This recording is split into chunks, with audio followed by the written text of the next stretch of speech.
The courtroom was shrouded in an unsettling silence as 5-year-old Lily Thompson entered through the tall wooden doors. Her small hand clutched tightly to the leash of Max, a German shepherd whose thick fur was marked by a long, jagged scar running along his flank.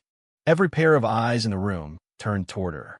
She moved hesitantly, but with an unmistakable determination, toward the witness stand. Judge Samuel Harrington, a seasoned magistrate with over 3 decades of legal experience, leaned forward slightly, his sharp gray eyes assessing the child carefully. He understood the weight of the entire case rested squarely on her narrow, fragile shoulders.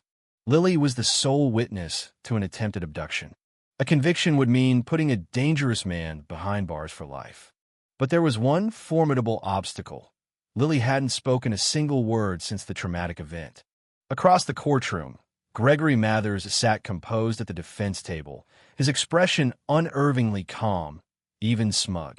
Mathers, a 47-year-old software developer with a quiet and unassuming appearance, had been arrested after being identified at the scene of Lily's attempted kidnapping. But his defense was solid. No physical evidence, no confession, and a key witness, a traumatized child, who couldn't speak. His attorney, Peter Langston, had crafted a strategy based on undermining Lily's capacity to identify his client. They believed they could convince the jury her trauma rendered her memories unreliable. But then something changed. As Lily settled into the oversized witness chair, her bright green eyes met Gregory Mathers's. Her small hand trembled, and then, subtly, she made a slight movement with her fingers. It was almost imperceptible, something unnoticed by most in the room. But 2 individuals caught it instantly, Judge Harrington and Max. Max responded immediately. His body stiffened, his ears perked forward, and his muscles coiled like a loaded spring. From deep within his chest came a low, guttural growl, primal and instinctive. His golden brown eyes fixed on Mathers with an intensity that sent a ripple of unease through the courtroom. There was something about Max's reaction that struck a nerve in every person present. This wasn't merely a well-trained service dog reacting to his handler's distress. It was something deeper, something ancient and primal. Judge Harrington's gavel came down hard, the sharp crack reverberating through the heavy silence. "This court will recess for 15 minutes, he announced, his voice tinged with urgency. Prosecutor Rachel Monroe shot him a questioning glance, but he didn't meet her eyes. Instead, his gaze rested on Lily, who clung to Max like a lifeline. Something significant had just occurred, and Harrington needed to understand exactly what before the trial could proceed. As the gallery emptied, Harrington remained seated at the bench, his mind racing. He had presided over countless trials, seen every kind of witness, and heard every kind of testimony. But never in all his years had he witnessed a therapy dog react with such undeniable certainty. What had Max recognized, and what did it mean for the case? Outside in the hallway, Lily knelt beside Max.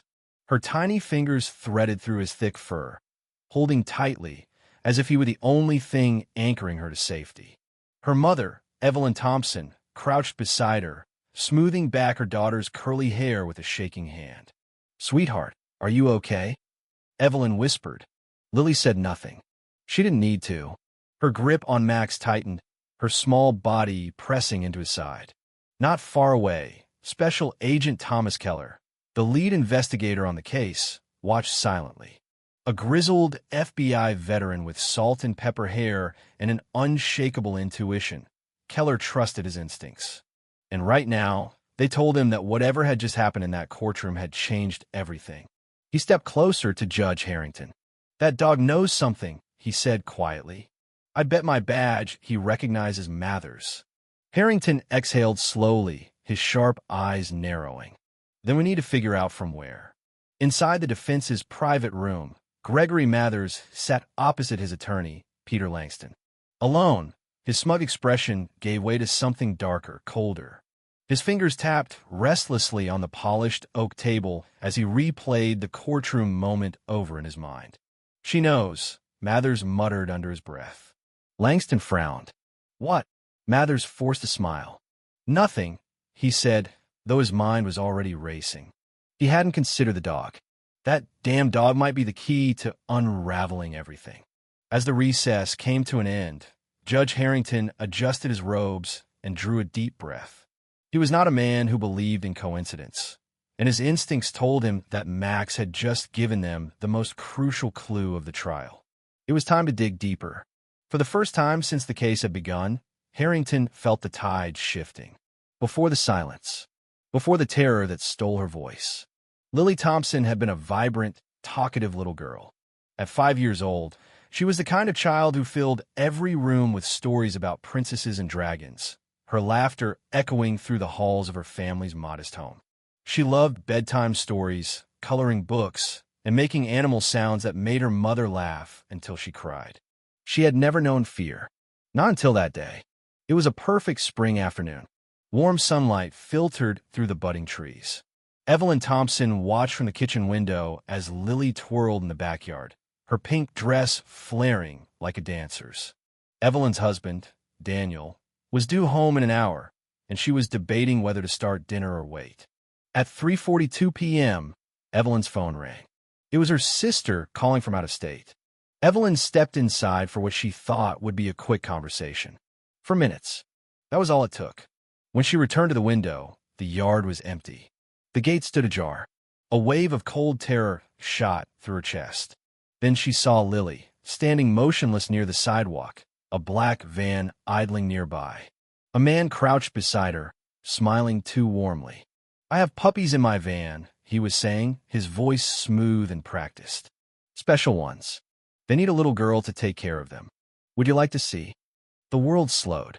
Evelyn's instincts screamed, and before her mind could process the scene, her voice sliced through the air. "Lily!" The man's head snapped up. His smile vanished, replaced by something sharp and calculating. In an instant, he grabbed Lily's arm. She didn't scream. She didn't fight. She just stared at him with wide, unblinking eyes. Across the street, Martha Lyle, a retired nurse walking her beagle, saw the scene unfold. Her voice, aged but fierce, rang out. "Hey, get away from that child."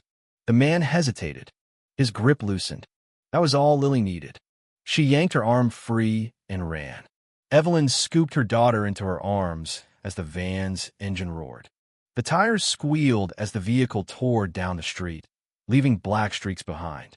Lily buried her face in her mother's shoulder and trembled. She didn't cry. She didn't speak. The police arrived within minutes. Special Agent Thomas Keller took control of the scene. A veteran of the FBI's Child Abduction Task Force, Keller recognized the pattern immediately. "For kids in 18 months, he muttered, flipping through his notes, all lured by promises of puppies.